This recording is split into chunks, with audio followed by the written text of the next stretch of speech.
Let's learn animal's name. Are you ready, kids? Let's start. Let's find the animals. Some wild animals and some farm animals. Look at this. This is a lioness.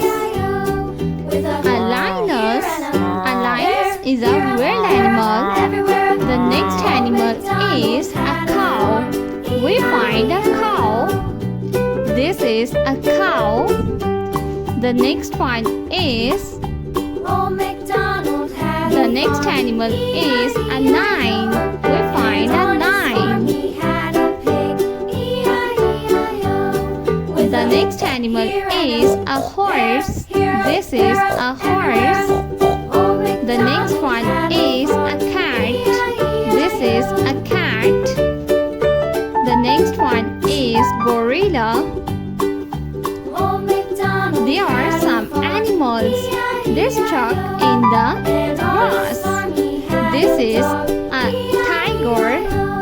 We find a tiger. The next one is a lion.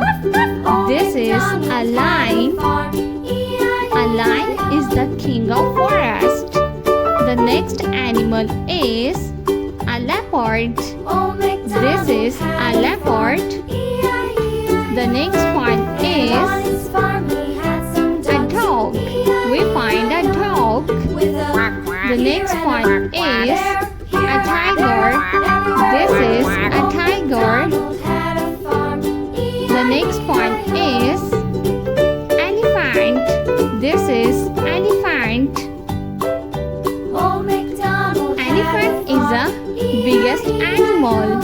The next one is a little leopard. This is a leopard. The next one is a panda. This is a